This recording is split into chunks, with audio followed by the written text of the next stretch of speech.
Hablar del Machine Learning, hablar de una disciplina que hoy en día se considera un punto fundamental en el crecimiento de la IA actual. Cuando hablamos de IA, hablamos de Machine Learning, son dos conceptos que están unidos porque uno es el progenitor del otro. Uno está dentro del otro. Es decir, no se puede hablar por separado. Uno se necesita del otro para poder subsistir.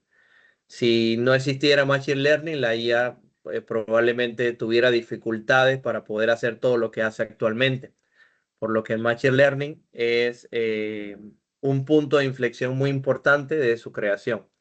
Ahorita estamos viendo los resultados de investigaciones que vienen inclusive de los años 80, 90, donde hay papers científicos que ya los investigadores estaban entregando sobre la inteligencia artificial y sobre el Machine Learning. Es decir, si bien es cierto, ahorita es el boom y de algunos años acá hemos podido ver esta evolución y la inversión de muchas empresas que hoy en día se dedican a investigar sobre este rubro, pero ya eso es una investigación que venía ya desde hace mucho tiempo. Su concepción es de hace muchos años atrás, entonces eso es importante tenerlo en cuenta, que no es un concepto nuevo, es un concepto que ya científicamente a nivel desde la investigación científica ya existía ese concepto. Si bien es cierto, empezó en un papel con investigaciones quizás muy cognitivas, pero luego cuando lo fueron llevando a la práctica, la tecnología fue creciendo, permitió que el concepto apareciera en todo su esplendor y se avanzaran de otra perspectiva. Para poder hablar de qué es el Machine Learning es necesario irnos al concepto de inteligencia artificial. Si bien es cierto, la inteligencia artificial la podemos ver como un campo informático, dentro del campo de la inteligencia artificial convergen vamos a decir, varias áreas del saber.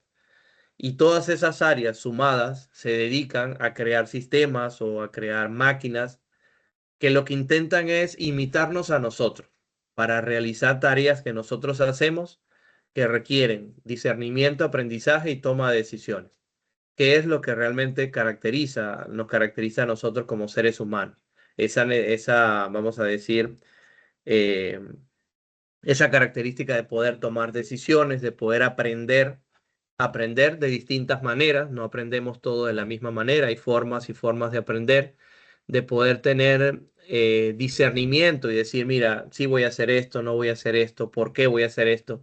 Entonces las máquinas lo que buscan es, la IA lo que busca es crear esos sistemas, esas máquinas que nos puedan apoyar en esos procesos que nosotros convergemos comúnmente en nuestras empresas, en el día a día y vemos cómo el avance ha sido bastante sustancioso. Ahí quedan cosas por seguir avanzando, pero el futuro apunta hacia esto.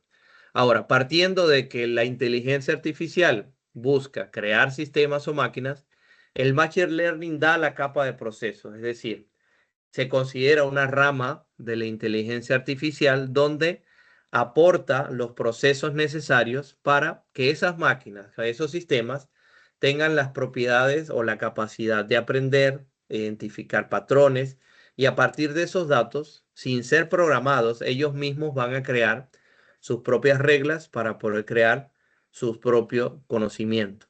Es decir, el objetivo principal del Machine Learning es que una máquina pueda generar conocimiento a partir de datos históricos, que estos datos históricos se pueden ver como que fueran experiencias. ¿Para qué? Para hacer predicciones, descubrir nuevos datos y, por supuesto, tomar decisiones, ¿no? Esa parte es muy importante decirlo. Dentro de los dos conceptos, para no confundirlo, porque hay mucha gente que intenta separar el concepto de inteligencia artificial que de Machine Learning, tenemos que saber que el enfoque de la inteligencia artificial es el enfoque del resultado, es decir, la máquina sea capaz de pensar. Y como les mencionaba hace rato, el Machine Learning lo que busca es el proceso, cómo las máquinas aprenden, qué debo yo darle a las máquinas para que ellas aprenden, qué debe tener el sistema internamente para que éste piense. Y utilizan varios métodos. La IA utiliza reglas, lógicas, algoritmos, ML, perdón, lógica y reglas. El Machine Learning utiliza algoritmos, modelos matemáticos que permiten a las máquinas aprender de esos datos que yo les doy, sin ser programadas explícitamente para eso. Y cuando hablo sin ser programados, es que si veíamos en el módulo anterior, ustedes calculaban, no sé, necesito calcular los números que son pares y son impares. Regularmente quedamos un condicional y decíamos, sí, el valor es, el valor módulo divisor de 2 es igual a 0, entonces es par. Si no, es impar. Y ahí nosotros creamos la regla. Sin embargo, en el Machine Learning yo le voy a dar una serie de datos, no sé, unos 100 datos, donde tengo 100 valores que son pares e impares. Y yo le voy a decir, mira, estos son los datos. A partir de esos datos, indícame si el número 4 es par o el número 5, qué tipo de valores. Entonces él aprende, identifica los patrones a partir de esos datos y me dice, mira, este valor, este número es par o este número es impar. Pero yo no le dije cómo tenía que hacer el cálculo, simplemente le di una serie de datos que él debe identificar cuáles son esos patrones. Ahora, de eso vamos a hablar largo y tendido más adelante. El papel fundamental del Machine Learning es proporcionar a los sistemas de IA capacidad de aprender y de adaptar esos datos que están teniendo a que nosotros podamos tomar nuevas decisiones, cosa de que los sistemas basados en reglas, como veníamos codificando, no pueden hacerlo. Pero sin embargo, si tú le das a esas máquinas, a esos sistemas, la capacidad de aprender de los datos que ya tiene y se adapte a esas nuevas situaciones que tú le plantees, ahí estamos en presencia de Machine Learning.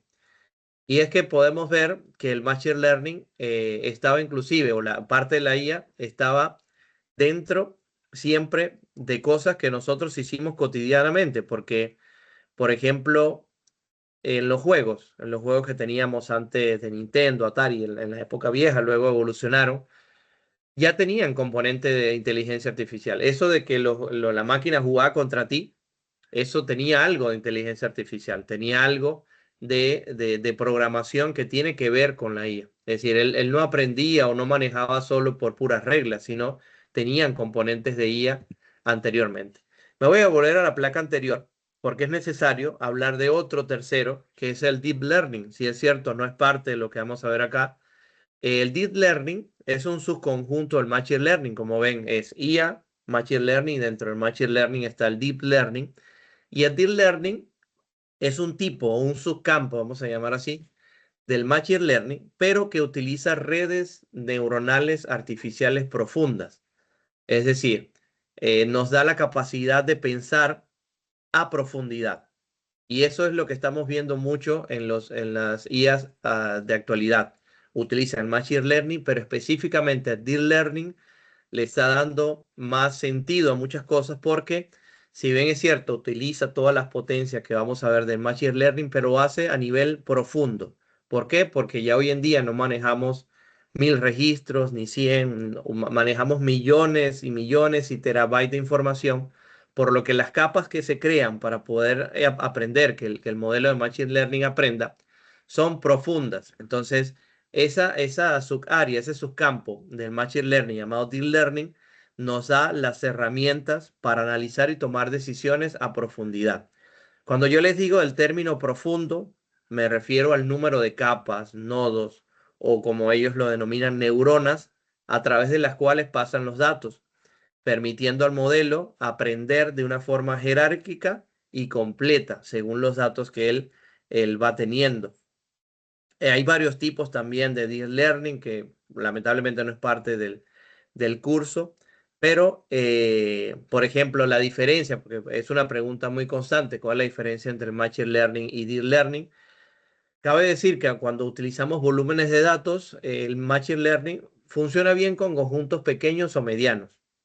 Sin embargo, el Deep Learning utiliza grandes volúmenes de datos para entrenar las capas y evitar el sobreajuste, que eso también lo vamos a hablar más adelante. Muchas de las IA que utilizamos actualmente, ChatGPT, Gemini, para aprender utilizan más modelos como Deep Learning, porque la cantidad de datos es abismal que a veces no lo podríamos contar con la cantidad de datos que este modelo recibe diariamente por cualquier tarea que nosotros tengamos que hacer. Sin embargo, cuando hablamos de modelos de conjunto de datos medianos o pequeños, son como lo que vamos a utilizar acá. Son bastante finitos y que se pueden manejar inclusive desde un computador tradicional como el que nosotros tenemos. Ahora, para poder utilizar redes neuronales, pero de alto espectro, porque si bien es cierto, sí podemos utilizar redes neuronales acá, las podemos programar, pero cuando se tratan de que sean de tamaño profundo, ahí requieren GPUs, TPUs para un cálculo muy grande y que nuestras computadoras no resisten, ¿no? Entonces, en este sentido, el Machine Learning lo orientan más a utilizar datos tabulares, puede ser finanzas, precios, clientes, ventas, y ya los procesos o problemas más grandes no estructurados, como visión por computador, procesamiento del lenguaje natural, voces, imágenes, y ahí lo dejan para que sea el Deep Learning quien lo ejecute. Entonces es la diferencia de uno u otro. Acá para este curso nos vamos a concentrar solo en los algoritmos de Machine Learning. Si nos da tiempo, quizás sí podemos por ahí intentar hacer más adelante un pequeño ejemplo de lo que es una red neuronal para que tengan la idea, pero nos vamos a concentrar más en los modelos de Machine Learning. Ahora, hay elementos que nosotros tenemos que tener en cuenta y que van a aparecer dentro de las cosas que vamos a hacer. Primero, al hablar de Machine Learning hay que descomponer cada uno de los elementos y estos elementos se repiten en muchas de las cosas que vamos a hacer. Me van a escuchar hablar de estos elementos una y otra vez porque se repiten mucho dentro de lo que vamos a estar realizando. El primer concepto es el concepto de datos. Los datos es la materia prima del cual vive un modelo de Machine Learning. Es lo que le da, vamos a decir, sentido a muchas de las cosas que se hacen con estos modelos. Por lo cual la información debe estar o los datos deben estar de la manera más correcta posible porque ya estos datos son de las cuales el modelo va a aprender. Es como que es el alimento que yo le voy a dar a los pequeños sistemas que vamos a hacer para que él luego tome decisiones por sí mismo. Si le doy datos erróneos, los resultados van a ser erróneos. Si les doy datos que están correctamente hechos, que están correctamente estructurados, el modelo puede funcionar bien porque hay otras cosas que también hay que tomar en cuenta. Las características. Acá es importante. Son aquellas variables en las cuales el modelo va a recibir. Yo tengo una serie de datos y yo le voy a dar al modelo ciertas características. Son esas columnas o atributos que forman parte de los datos. A veces les voy a dar todas las características, otras veces les voy a dar las características solamente que necesito para que él aprenda, porque no es necesariamente tengo que darle todas las características. Son las pistas que nosotros les damos al modelo, mira, para que aprenda. Ejemplo, si vamos a hacer una predicción del precio de una casa, por ejemplo, yo le puedo dar las características de tamaño, número de habitaciones, ubicación, que son datos importantes.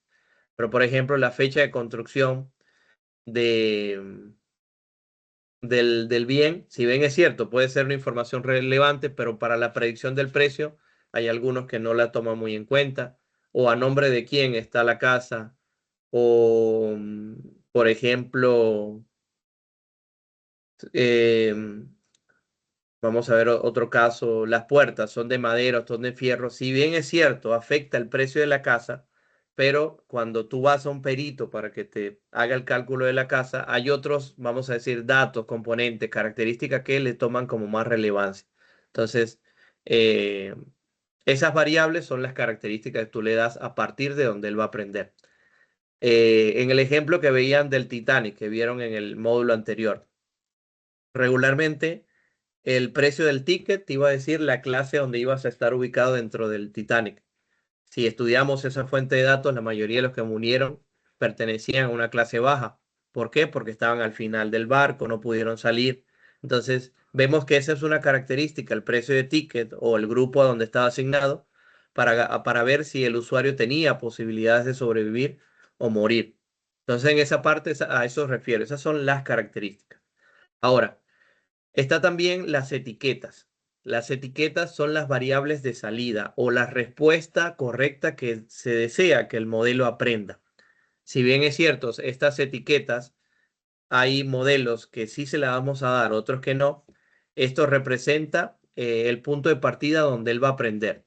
Si yo le digo que si tengo una casa que mide, no sé, 10 metros cuadrados, eh, y no sé, está ubicada en un cerro y vale, no sé, $5.000, pero tengo otra que tiene las mismas características, pero está en un lugar céntrico y vale 10.000, él va a ir aprendiendo de eso. Esas etiquetas de salida, que en este caso sería el precio de la casa, son las que él va a aprender de acuerdo a las características que él tiene anteriormente. Él va a aprender a identificar, ok, tengo estas características, identifico que esta está relacionada con esta, de alguna forma me va a afectar. Ese proceso lo hace él. No tengo yo que decírselo cómo hacerlo, sino que el propio modelo, que gracias a Dios ahorita van a ver, hay varios que ya la biblioteca nos da, nos va a ayudar a hacerlo.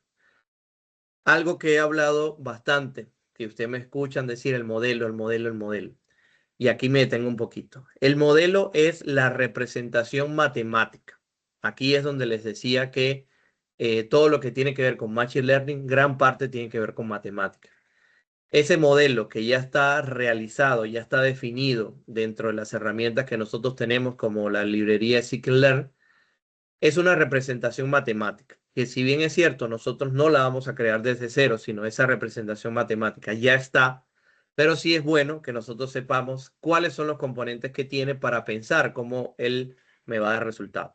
Este modelo entrena a los datos, es decir, es con que él va a practicar, con que él va a hacer todo ese proceso de aprendizaje y actúa como una especie, vamos a llamar así, de caja negra que al recibir las características utiliza todos esos patrones que él mismo va aprendiendo para generar una predicción.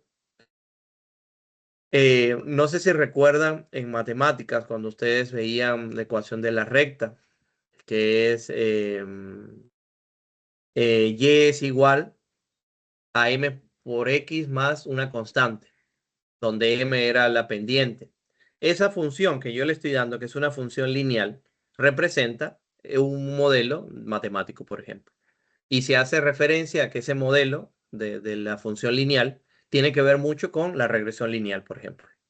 Entonces ahí vemos que eso es un modelo, es una función matemática.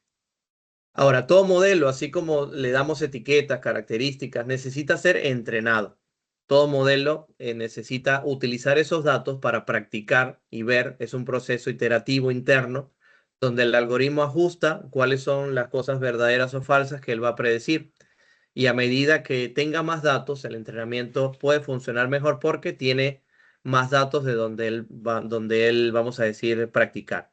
La mayoría de estos modelos tienen una función de entrenamiento para poderlos hacer. Ahora, también está otra parte importante que es la predicción, es el paso final, es lo que nosotros esperamos. Una vez entrenado el modelo, que esté listo, vamos a ver cuáles son los datos o las respuestas que él nos dio. Es una herramienta donde vamos a poder ver si el modelo está funcionando bien o no. También hay otras cosas como la parte que no están acá, que es la parte de la evaluación. La evaluación, al finalizar el modelo, nosotros debemos probar que el modelo está funcionando bien o quizás si le faltan algunos detalles. Van a darse cuenta en las prácticas que en esta fase de evaluación él va a validar si el rendimiento del modelo está bien. Vamos a ver varias funciones para poder probar la evaluación del modelo. También para evaluar el modelo nosotros utilizamos una división de datos, que es datos de entrenamiento y datos de prueba. Esto es para garantizar que la evaluación sea justa y que represente que el rendimiento del modelo esté de la manera correcta. Van a darse cuenta también que cuando se entrena el modelo dividimos en dos partes, datos de entrenamiento, datos de prueba. Regularmente agarramos para los datos de entrenamiento un 70, un 80% de los datos que tenemos y el otro 30%, 20, 30% lo utilizamos para que el modelo haga las pruebas y así debe. Eso se llama generalización del modelo. También hay otra parte, ya con esto pasamos a lo siguiente, que se llama sobreajuste o subajuste. El modelo nunca va a ser perfecto. Y si es perfecto, que te da valores, que el rendimiento es de 100%, preocúpate. Porque ese sobreajuste ocurre cuando el modelo aprende el conjunto de entrenamiento demasiado bien. Y regularmente en la práctica, esto no funciona tan así. La mayoría de los modelos como Gemini, Cloud, ChatGPT, no tienen el 100% en el área de la evaluación no, tienen un porcentaje un poco menos. ¿Por qué? Porque el otro porcentaje es como nos pasa a nosotros. Nosotros, yo puedo decir, ok, yo estoy dando clase de programación, pero hay ciertos detalles de Python de quizás yo nunca he programado en otras áreas utilizando Python, a pesar de que lo domino. Entonces, yo no te puedo decir que yo soy 100%, conozco todas las áreas de Python, porque sería mentirles. Así igual cuando estamos en un trabajo, alguien de mecánica, si bien es cierto, puede ser muy bueno, somos muy buenos en lo que hacemos, pero siempre hay cosas donde tú tienes que estar aprendiendo. Entonces, a eso se refiere el sobreajuste y el subajuste. El entrenamiento nunca va a ser 100% perfecto. Igual pasa y me voy a otro campo, que es el campo del deporte. Hay deportistas que en un partido están lúcidos, están bien, y otros partidos que no le va tan bien. Así pasa también con estas cosas. Entonces, el sobreajuste nos indica que sí, el modelo está funcionando genial, pero hay que darse cuenta de que si está tomando datos que sean correctos, eh, entonces hay que ver muy bien de lo que tenemos. Una analogía que se me viene a la mente. Un estudiante, por ejemplo, que memoriza todas las respuestas de un examen y está full que, mira, este es el examen, sé todas las respuestas. Es decir, aparentemente está muy bien, pero cuando le cambian las preguntas, no puede responder las que le cambiaron. Entonces ahí vemos un sobreajuste. Sí, se ha preparado bien, tiene el conocimiento, está bien, pero cuando hay un pequeño cambio, ahí le cuesta. Entonces, a eso llama el sobreajuste, que si bien eh, el conjunto de entrenamiento está muy bien, pero cuando aparecen ruidos, aparecen detalles, tiende a fallar. Ahora, el subajuste, que también lo vamos a ver en la práctica, ocurre cuando el modelo es demasiado simple o no se ha entrenado lo suficiente. Es decir, no ha logrado como que lograr capturar las relaciones esenciales. Eso quiere decir que el rendimiento cuando lo ponemos a prueba es muy bajito. Eh, es, por ejemplo, cuando un estudiante que no ha estudiado quizás lo suficiente no puede responder las preguntas más básicas. Es decir, vemos que el rendimiento es súper bajo y las predicciones que este modelo está haciendo están muy por debajo de lo esperado. Hay algunos estudiosos en este campo del rendimiento y hablamos de que los conjuntos de datos, cuando hacemos el modelo, si vamos a decir, lo verificamos, lo evaluamos con un 60%, un 70%, que el modelo funcione, podemos hablar que es un buen número. 90, 80, 70, son buenos números. Pero ya cuando está por debajo de 40, 30, 20, por ahí hay cosas que el modelo sin duda debe mejorar bastante. Y esa parte, bueno, ya la vamos a ver en la práctica. Ahora, la librería estrella para este caso va a ser Scikit-Learn. Y ya en breve nos vamos al break. Culmino con esta parte. Si bien es cierto, Pandas nos viene ayudando a preprocesar los datos, Scikit-Learn nos va a dar los modelos necesarios para poder utilizar o aprovechar esos datos que traemos de Panda. Son diferentes, las dos bibliotecas funcionan de manera diferente, pero se complementan. Con Pandas hacemos todo el preprocesamiento y con Scikit-Learn hacemos todo lo que tiene que ver con Machine Learning, desde los modelos, los entrenamientos, todo ese tipo de cosas vamos a tomarlos desde esta librería. Entonces, esta es la librería predeterminada o estrella para Machine Learning en Python. Siempre que encuentren eh, Machine Learning en Python, es posible que esta librería salga por ahí a relucir porque es la que nos da bastantes herramientas para poder aplicar el Machine Learning. Y una ventaja, ya muchos de estos modelos están hechos. Nosotros no queremos crearlos desde cero y eso también hace una ventaja. Solo basta el conocer su estructura, su funcionamiento, para poder aplicarlos luego dentro de nuestros ejercicios. Entonces, en esta parte, la idea a continuación es poder hablar un poquito, ya cuando volvamos al break, de los tipos de aprendizaje y ya vamos a empezar a hacer nuestros primeros modelos. Vamos a centrarnos primero en los modelos de aprendizaje supervisado, que ya les voy a comentar qué es, y vamos a intentar hacer algunas prácticas con algunos de los algoritmos que pertenecen a ese tipo de modelos, pero vamos al break primero y ya eso, al volver, les hablo un poquito más. Entonces, Son las 8:47. Vamos a volver a las 9:04, 9:03, 9:04. Vamos regresando. Vamos a colocar 9:04. Ahí vamos volviendo para continuar con esta parte. Entonces, nos vemos en unos minutos, chicos.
Ya vamos regresando, chicos. Ya cumplió el tiempo del break. Vamos a continuar por acá. Luego de saber que esta librería de Seek and Learn nos va a ayudar muchísimo en torno a todo lo que es lo que vamos a hacer en Machine Learning, es necesario también hablar de otra parte importantísima, que son los tipos de aprendizaje. Regularmente nosotros no aprendemos todo de la misma manera. Hay formas que nosotros podemos aprender. A veces aprendemos basado en lo que ya tenemos como respuesta o que somos guiados para poder obtener las respuestas. Otras veces el aprendizaje tiene que ser prácticamente autoformado. Entonces, históricamente, por investigaciones científicas, el aprendizaje tiene muchas aristas, ¿no? Pero cuando hablamos de Machine Learning, se reconocen al menos tres. Hay otras, inclusive clasificaciones, e inclusive van a encontrar en varios libros otras clasificaciones, pero la general, la básica, la que siempre de donde se plantea, donde se empieza todo, es desde estas tres. Y para poder utilizar estos tres tipos de aprendizaje, nos vamos a dar cuenta de que cada una de ellas tiene sus propiedades, cada una de ellas tiene sus algoritmos, tiene su forma, ¿no? Para poder utilizarse. El primer aprendizaje es el aprendizaje supervisado. Acá este paradigma es uno de los más comunes, de donde partimos para aprender Machine Learning y simplemente habla de utilización de datos etiquetados. Cuando hablamos de datos etiquetados, hablamos de que yo dentro de los datos ya le estoy dando al sistema una respuesta esperada. Y cuando yo empiece a ingresar nuevos datos a partir de esos datos históricos que yo tengo, el sistema debe estar en la propiedad de darme la respuesta correcta porque ya ha sido entrenado con estos datos etiquetados. Aunque dependiendo del tipo de entrenamiento y todo esto, nos vamos a dar cuenta si el modelo está funcionando bien o si tiene algunos detalles al respecto. Este aprendizaje es el que vamos a estudiar más a profundo hoy y ya vamos a tener un concepto más grande. Voy a mencionarle los otros dos, pero con el que nos vamos a quedar a partir de prácticamente toda esta semana es en el aprendizaje supervisado. El aprendizaje no supervisado, acá no hay datos etiquetados. Yo no le doy la respuesta o la posible respuesta esperada al sistema, sino que él mismo debe crearla. Hace días veía un documental en el cual en África unos animales salvajes, entre los que estaban leopardos, leones, ellos estaban en una zona donde prácticamente en ciertas épocas del año hay mucha sequía y el alimento escasea. ¿Qué hacían estos animales que son salvajes y prácticamente cazaban a otros animales para hacerlo?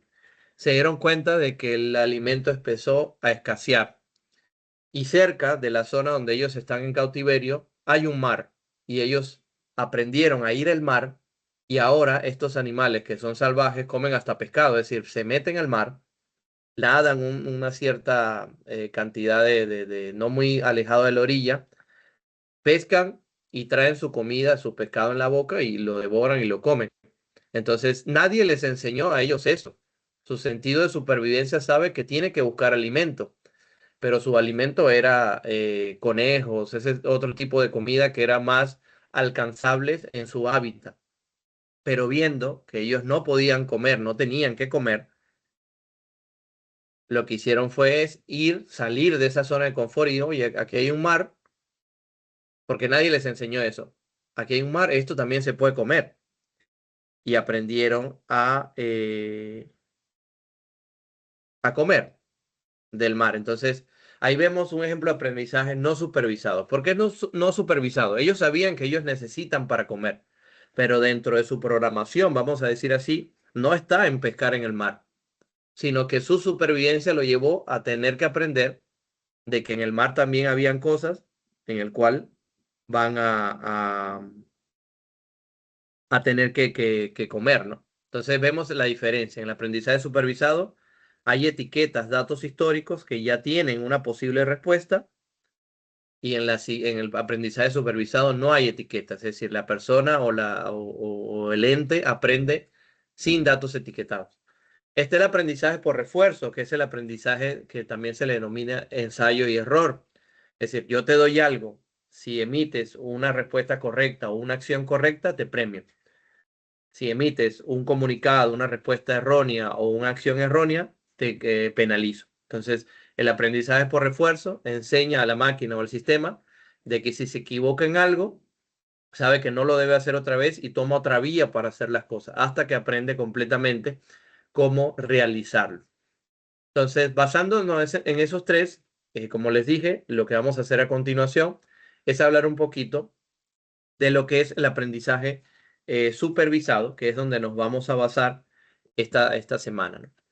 Hablar del aprendizaje supervisado, y su nombre lo dice, bajo supervisión. Es decir, este algoritmo, estos algoritmos, modelos que vamos a utilizar, tienen una etiqueta que representa la respuesta correcta.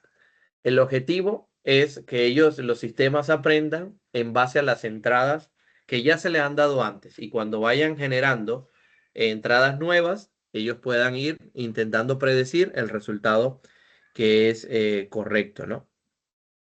Regularmente su uso se usa cuando se conoce la respuesta, es decir, ya hay datos históricos donde ya hay un parámetro establecido para darle una etiqueta a algo. Y lo otro es que a partir de esas etiquetas, esos datos históricos, el sistema aprenda a predecir. Pero claro, esos datos históricos van a tener que también tener una estructura. Hay datos históricos que son, vamos a decir, proporcionales. Si aumenta la venta, también aumenta el ingreso. Si aumenta la cantidad de pedidos, aumenta lo que tengo que pagar. En ese tipo de casos se aplica un tipo de aprendizaje supervisado. Hay otros tipos de aprendizaje donde tienes que clasificar, que es lo que vemos en la parte derecha. Estos aprendizajes supervisados se dividen en regresión y clasificación. En la regresión siempre vas a predecir un valor. Por ejemplo, vas a predecir el precio de una casa, vas a predecir la temperatura. Y acá en las regresiones aparecen varios algoritmos también. Cabe destacar que cuando yo hablaba antes de modelos, es porque cada uno de estos aprendizajes, tipo de aprendizaje, tienen dentro de sí algoritmos o modelos que los sustentan. Y van a haber ya varios por ahí. En la clasificación, la etiqueta es una categoría discreta, es decir, una clase. Es decir, si un correo es spam o no, si es perro o gato, si la persona es mayor o menor de edad, es clasificación, añadirlos a un grupo. Entonces, esas etiquetas ya están dadas dentro de la fuente de datos, solamente hay que hacer el proceso normal. O ejemplos, predecir el precio de la gasolina basándose en los resultados de los últimos 30 días, clasificaciones de riesgo crediticio, perdón, clasificación de imágenes o texto, cómo identificar si una foto contiene un perro y un gato. Es decir, hay muchos ejemplos de aprendizaje supervisado. Y el primer concepto o el primer ejemplo que vamos a estar realizando es el de una regresión lineal, que es el algoritmo más fácil de hacer. Matemáticamente hablando, la regresión lineal lo que busca es una línea de tendencia y en base a esa línea de tendencia identificar un valor en específico. Es decir, este algoritmo lo que busca es encontrar la línea de tendencia que se ajuste a los datos que se van a predecir. Ahora, tiene elementos muy importantes como los que le mencionaba antes cuando hablaba de la ecuación de la recta, pendiente y punto pendiente. Si bien es cierto, esto lo podemos calcular, lo podemos ver, ya el algoritmo van a darse cuenta que lo trae interno.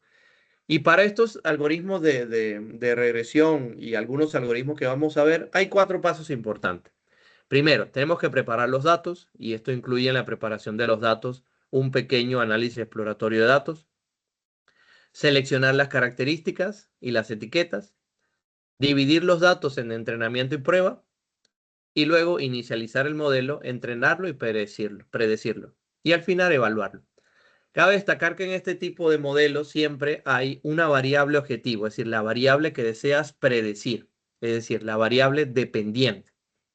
Recuerden, van a encontrar las características que son las variables independientes y Y, que es la variable dependiente, es la que se requiere predecir. Nosotros deseamos predecir un valor, entonces siempre vamos a escoger las variables independientes y la variable dependiente.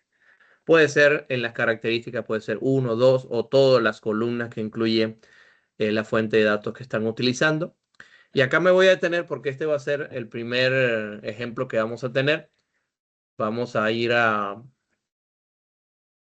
Colab y acá, desde aquí en adelante, voy a colocar y voy a decir que esto es Machine Learning.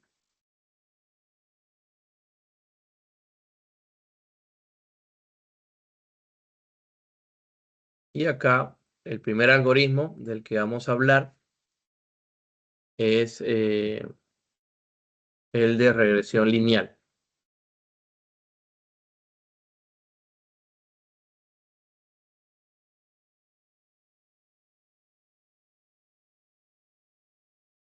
Entonces, recuerden, este primer algoritmo de regresión lineal pertenece al aprendizaje supervisado,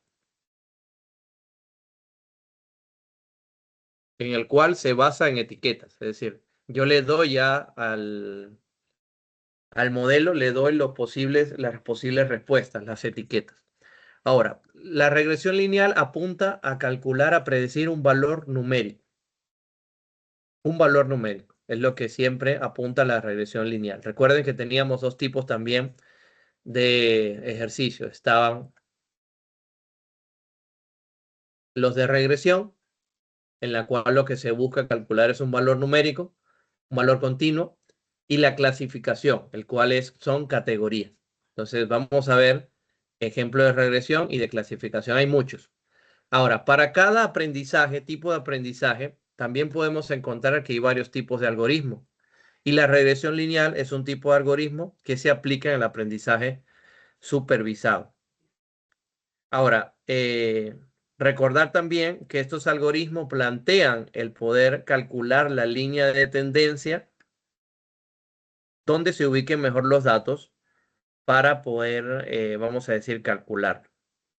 Y lo primero que vamos a hacer en esta primera parte es cargar la fuente de datos y hacer una pequeña, vamos a decir, un análisis exploratorio de datos.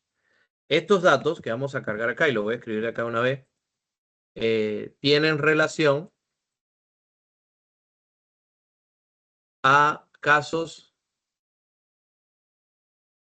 de diabetes en el cual se estudia la evolución o por lo menos el crecimiento cómo va evolucionando un caso de diabetes, si está minorando o está, vamos a decir, decreciendo. Entonces vamos a estudiar eso, vamos a intentar predecir con unos datos que yo le voy a dar si si la persona es más propensa al diabetes y cuál es el estatus a nivel numérico de la evolución de ese caso. Ahora, para este caso necesitamos un dataset. La librería de SkinLearn tiene dataset internos que nosotros podemos utilizar para las pruebas. Vamos a usarlos y luego vamos a usar otro que vamos a cargar con el fin de que podamos comparar. Este modelo de regresión, esta parte es, vamos a decir, sencilla. No vamos a caer en tanto tecnicismo, vamos a tratar de hacer la manera más sencilla. Entonces voy a tomar un dataset de estos que trae el SkinLearn y voy a importar uno que se llama LOT diabetes. Pandas ya está importado en los ejercicios anteriores, por lo que no lo voy a volver a cargar. Y lo primero que vamos a hacer es cargar el dataset. Y le digo diabetes, vamos a crear una variable y llamo a la función que estoy cargando, load diabetes. Acá no tengo que utilizar RIS CSV ni nada de eso porque ese es un dataset interno que tiene ya la propia librería. Y a partir de aquí, yo voy a intentar ver las características de esta fuente de datos para decidir de dónde yo me voy a apoyar para hacer la posible predicción. Primero, internamente voy a intentar mostrar la descripción del dataset para ver qué trae los componentes que este tiene. Y le voy a decir que imprima diabetes, que la definimos anteriormente, y él tiene un valor que se llama desc. Vemos que me dice que este tiene 10 variables, entre las cuales se encuentran estas que están acá. Hay 442 pacientes, donde podemos ver la progresión en un año a nivel cuantitativo de la enfermedad. Nos dicen que son columnas numéricas la mayoría. Y el target es la columna 11, que es un valor cuantitativo, el cual nosotros deseamos, vamos a decir, prevenir, ¿no? Está el BMI, que es el índice de masa muscular, está el SC, que es glucosa, niveles de sangre, están varios datos. Acá te da el link de esta página donde tiene todos los valores. Es decir, te da una pequeña, vamos a decir, bosquejo de lo que tiene este valor. Parece que está bastante genial. Ahora, ya teniendo eso y teniendo una pequeña descripción, uno de los valores que regularmente donde muchos médicos o muchas personas se guían, aparte de los valores de glucosa y de sangre y todo eso, es en el índice de masa corporal.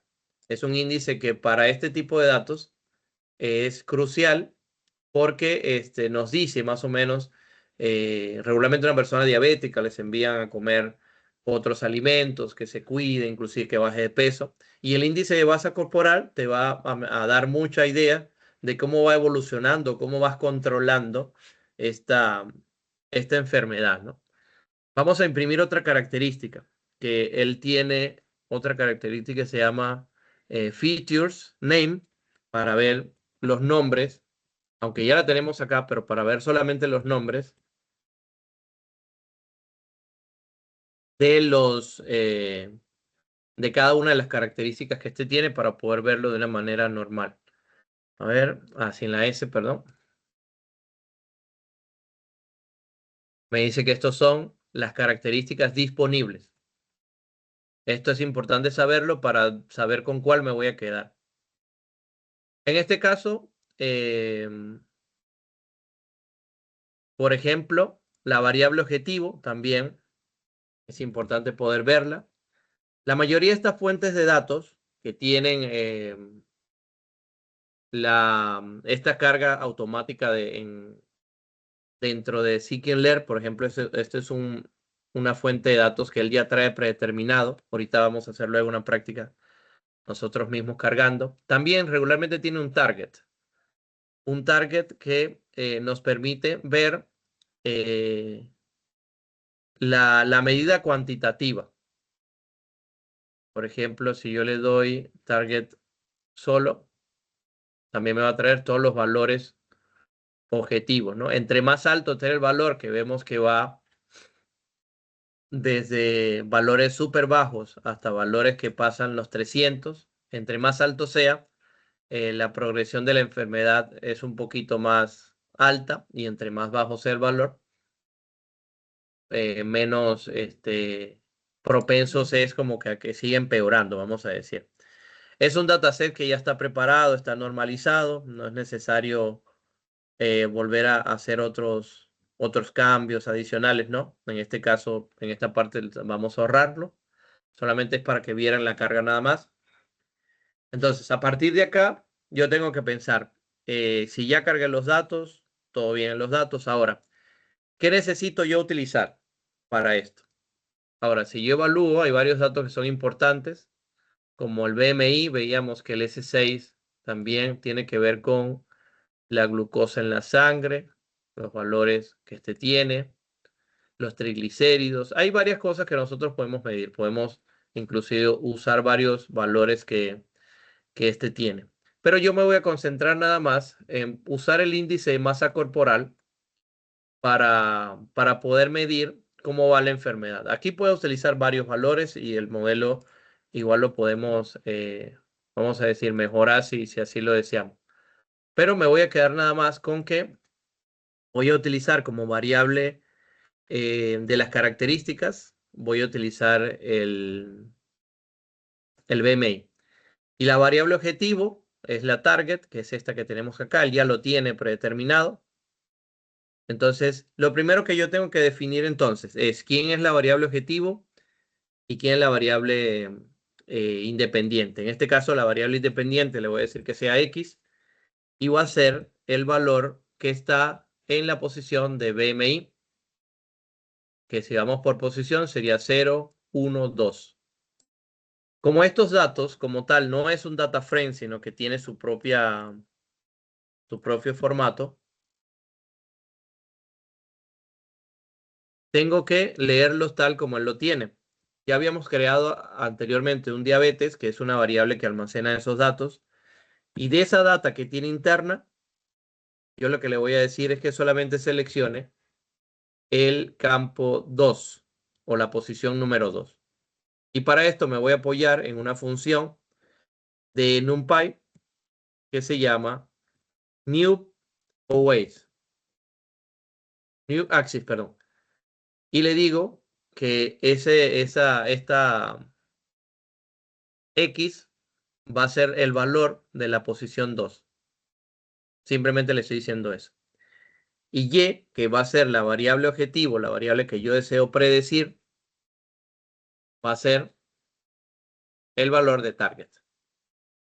Aquí entonces estoy escogiendo las características. Es lo primero que siempre vamos a hacer. Y van a darse cuenta que así sean datos que nosotros carguemos, nosotros debemos escoger las características. Es decir, variable independiente X, que en este caso es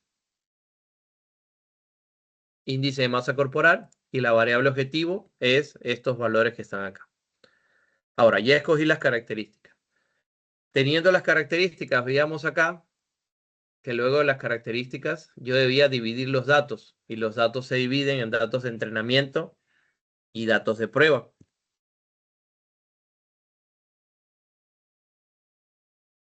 Para la división de los datos es necesario tomar en cuenta que hay varias librerías que necesitamos.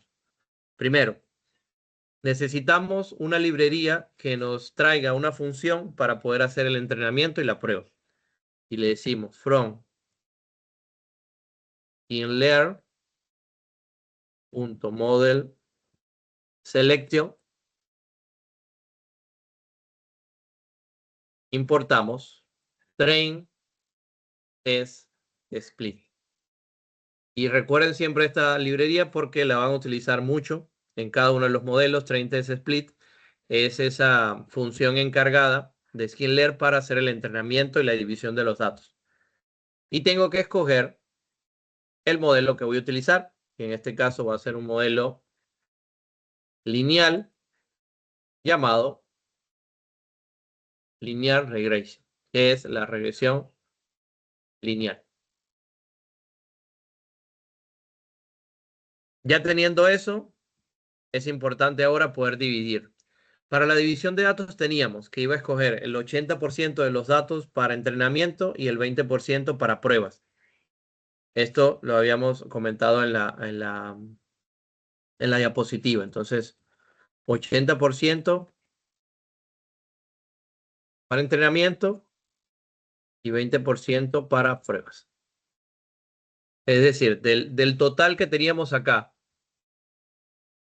que son 442, el 80% de esas 442, él lo va a escoger para las pruebas.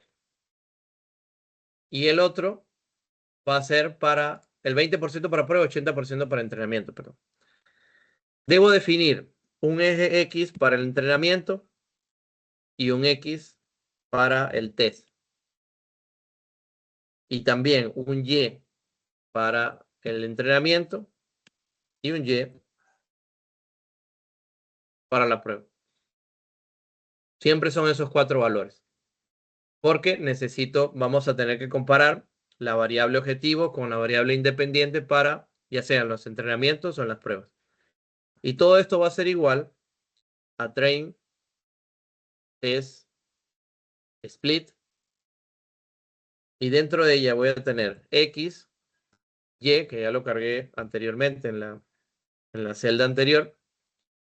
Y le voy a decir que el tamaño de la prueba sea 0.2. Eso me quiere decir que estoy tomando el 20%.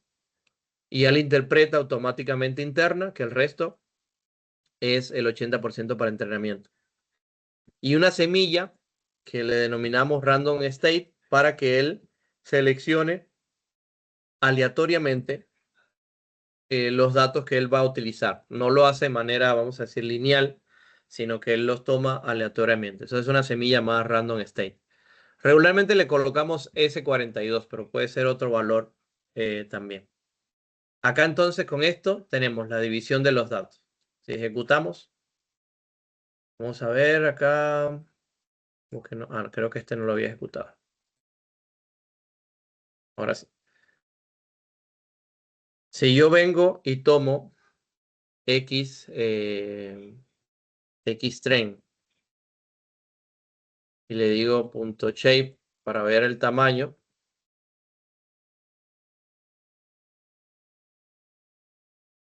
vemos que ha tomado para el entrenamiento 353. Y el ytrain, la diferencia para llegar a las 400 y algo que teníamos. Acá hay y minúscula. 353 vacío. Entonces, en esta parte vemos que todavía él no ha hecho el entrenamiento. Eso lo vamos a ver por ahí ahorita. Acá tenemos también YTES, que es 89. Está bien, que es la diferencia para el otro. El X es 89 también. Entonces ahí vemos que está bien. Se ha hecho la división tanto entrenamiento para pruebas. Ahora, luego que yo entrené los datos, o por lo menos seleccioné para qué va a ser los entrenamientos, debo crear el modelo y debo entrenarlo, porque todavía no está entrenado. Simplemente es la división de los datos para el entrenamiento. Recuerden bien, esto es la división.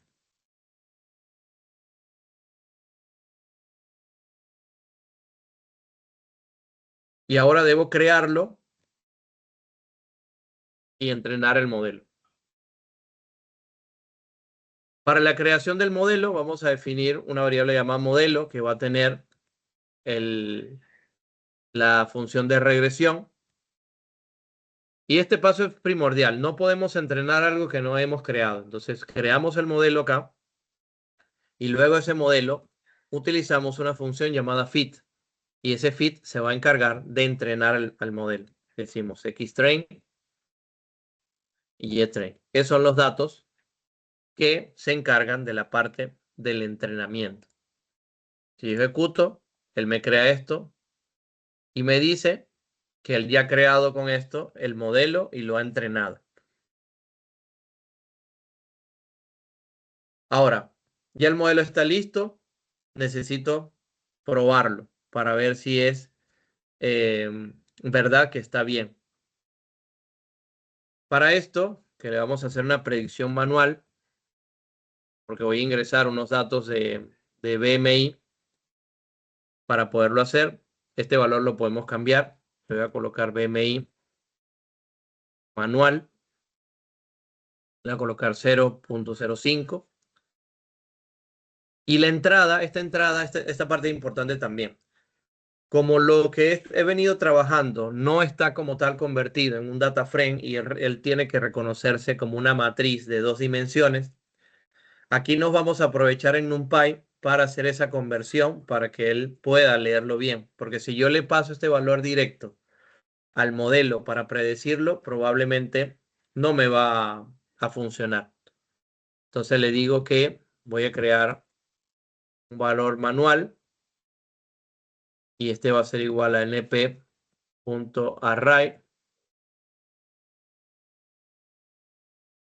Y tengo BMI manual, que es el que voy a hacer la conversión Recuerden, estoy haciendo la conversión porque la entrada de la predicción para este modelo siempre debe ser un array de 2 dimensiones. Entonces, si lo mando directo, esto no es un array de 2 dimensiones. Y la predicción va a ser igual al modelo punto predict, que es la función para hacer la predicción.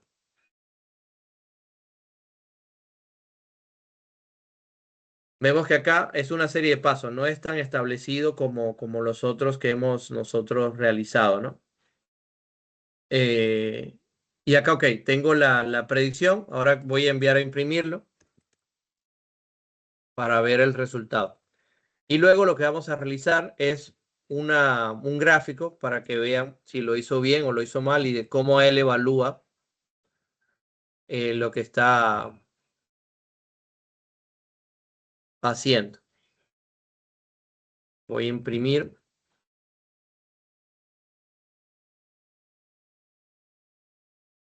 BMI ingresado, que es BMI manual.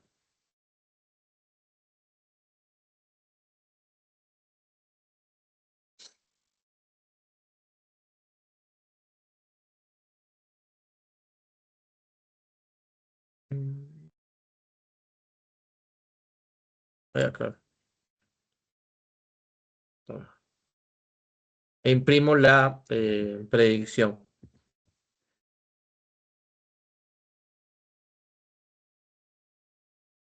que es esta predicción es una progresión de la enfermedad, en basado nada más en el.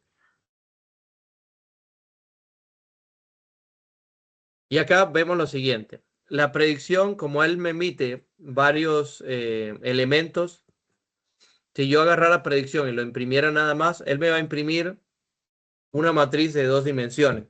Pero yo no deseo mostrar toda la matriz, yo deseo que solamente muestre una parte de ella, que es la posición 0, que es donde está lo que quiero.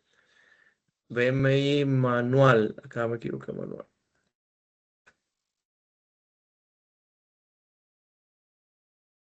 Me dice que la progresión predicha es 201. Si yo nada más tomo acá predicción y le ejecuto, vemos que es un array y me da el valor de esta manera. Entonces, por eso estoy tomando que lo haga así para tomar un valor que sea más corto, ya que eso es un array.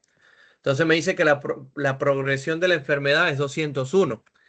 Y cuando veíamos acá la serie de datos que se tiene, está dentro de un nivel medio porque entre más alto, por lo menos hay casos que tenían alrededor de 300 y algo, es una progresión que va en medio, ¿no? Que no ha quizás avanzado mucho, pero sí hay que tener sus detalles con todo esto que tenemos acá. Voy a hacer lo siguiente ahora. Para que lo vean un poco más bonito y lo vean tal como está acá, voy a hacer un gráfico. Y este gráfico me va a ayudar a identificar si el valor está dentro o está fuera, dentro de los datos que este ya venía manejándose, ¿no? Y acá voy a utilizar Matplotlib para hacer esta visualización. Recuerden que esta visualización lo que busca es hacer un gráfico en el cual marquemos la línea de regresión, y también lo comparemos con la predicción que nosotros acabamos de hacer para ver dónde está ubicada dentro de todos los datos que él manejó. Entonces, yo lo primero que voy a hacer para la visualización es preparar una línea de tendencia, que va a ser igual al modelo, la predicción que nosotros hicimos, que la voy a volver a crear por acá, que no es necesario volverla a crear, pero la estoy creando otra vez, pero la voy a hacer con el X-test. ¿Por qué? Porque estas son la que abarca todas las posibles predicciones. Y en el medio, como aparece acá, va a aparecer la línea que nosotros queríamos.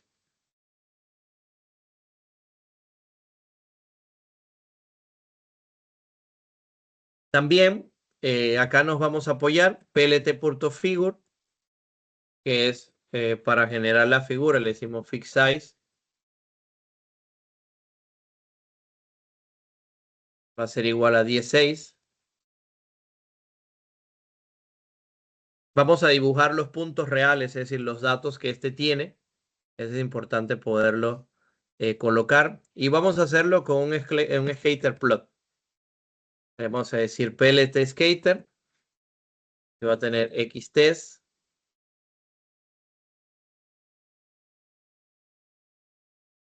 José, dime, hijo, te escucho.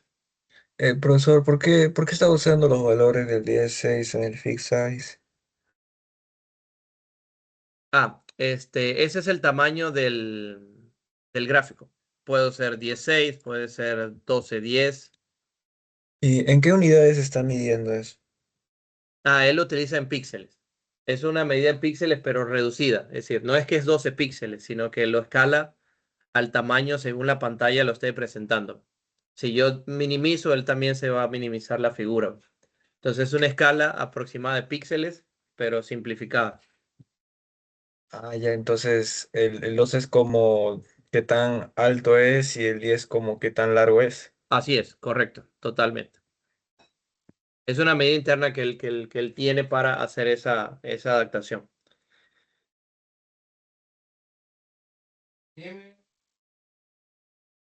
El skater, en este caso, yo voy a utilizar los valores del xtest y el ytest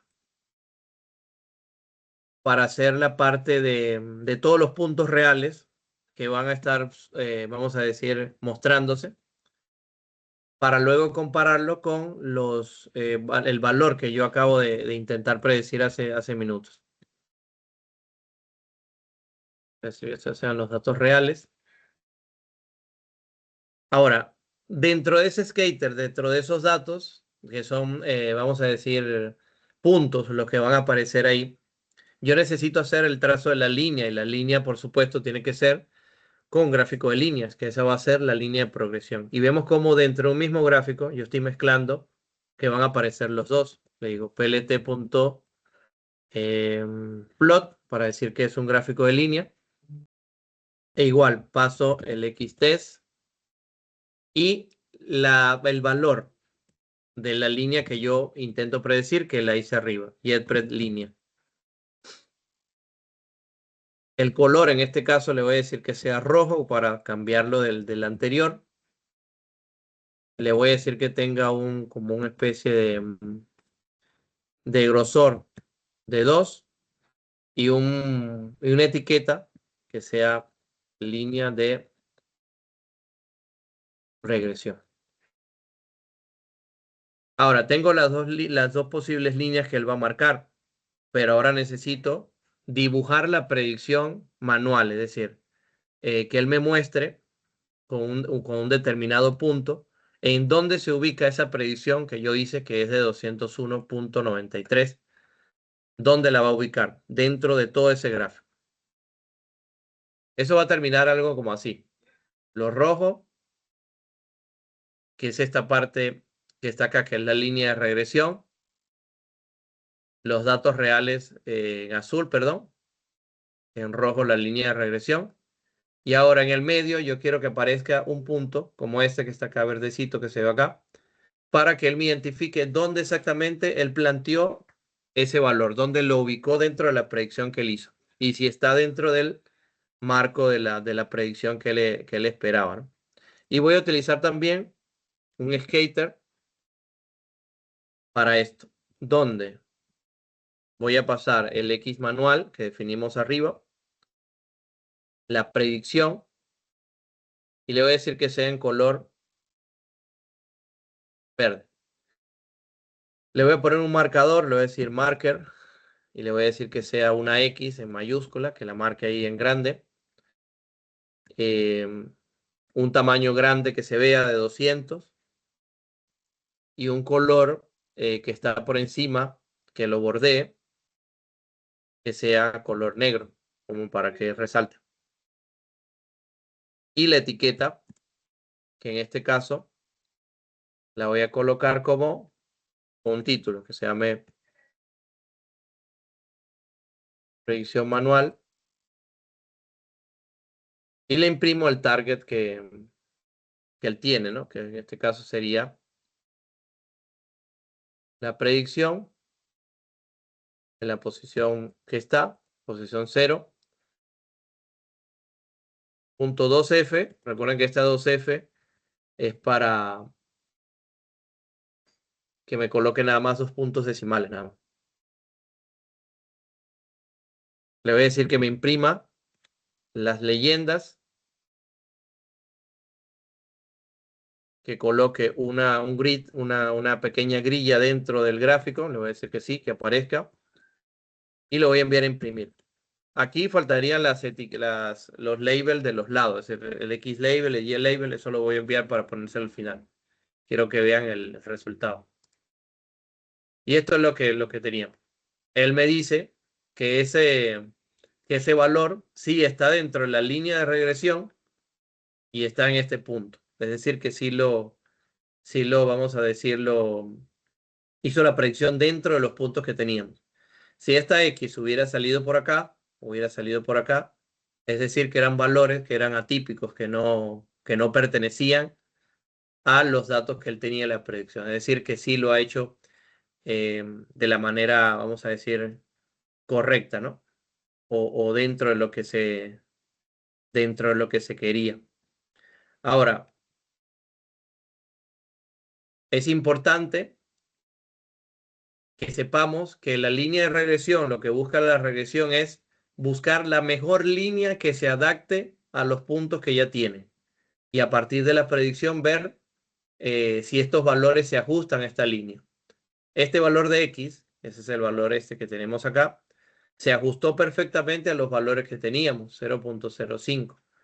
Pero si yo vengo y le digo que el valor quizás es otro, no sé, voy a colocar acá otro valor, ya, me dice que es 351,72. ¿Lo tiene? La línea exclusiva está fuera de la línea de alcance de los datos. Que no quiere decir, ojo, que esté mal, sino que salió fuera de los resultados que él esperaba. Porque la predicción está hecha. Todo lo que es un valor atípico porque salió de los valores que él tiene, de los valores que él maneja, por lo que probablemente sea un caso bastante grave de diabetes para este caso, pues la evolución está por encima de los valores normales. José Daniel, sí, me dijo. Profesor, el eje X, el eje de la variable independiente, qué, qué significa? No, no muy bien entiendo ese porcentaje. ¿Qué indicaba? El eje, ¿cuál? Cuando hicimos la división de los entrenamiento y prueba.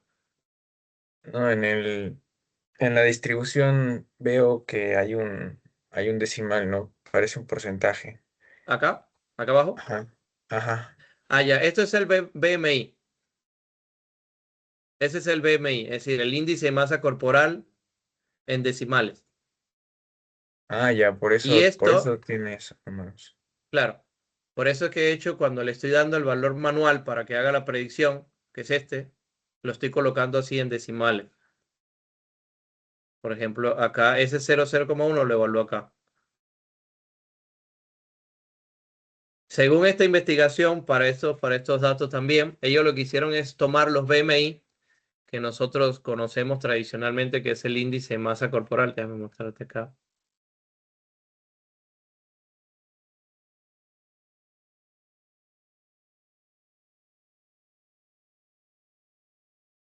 Profesor, ¿y no se podría configurar para que el puntito verde cambie de color si se sale mucho de la tendencia? Es decir, digamos que se aleja demasiado y cambia de color, o si está cerca cambia de color, así como que algo así gradual. Sí, tendríamos que agregarle otra codificación para eso, una codificación donde entre añadirle otras cosas, pero sí se podría, claro. Solo que acá tendría que quedarme a hacer, vamos a decir, un condicional para que él me mida que los valores estén entre el mínimo y el máximo, y si se sale, que cambie de color. Entonces ahí tendría que programar para que este show que está acá cuando ejecute, lo que vaya a ejecutar esté dentro de la condición. Pero ya eso sí sería un poquito, avanzar un poquito más en la programación. Pero sí, sí se podría hacer. No, no es que no se puede, sí se puede. Por ejemplo, en el kilogramos por metros cuadrados, estos son los valores de diabetes. Pero ellos lo que hicieron fue escalar. Estos valores que están acá lo escalaron a un número más bajo. E hicieron sus propios cálculos para hacerlo, ¿no? Entonces, esto es los BMI clásicos, lo que nosotros conocemos según la Organización Mundial de la Salud. Pero ellos acá en esta investigación, los índices de los BMI lo hicieron entre escalados, es decir, en menos 0,10 hasta 0,15. Es una escala que ellos matemáticamente hicieron. Ahora, habíamos quedado también de saber, o por lo menos medir, si, si los valores funcionan de la manera correcta, ¿no?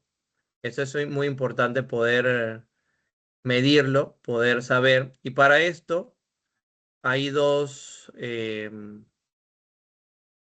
vamos a decir, dos rutas que nosotros podemos tomar para evaluar si el modelo está, vamos a decir, funcionando bien o no. Y esto es algo muy importante poder saberlo, ¿no? Y vamos a hacerlo a continuación para poder medir qué tal está y si está, vamos a decir, ajustando bien o está sobreajustando. Vamos a ver lo siguiente.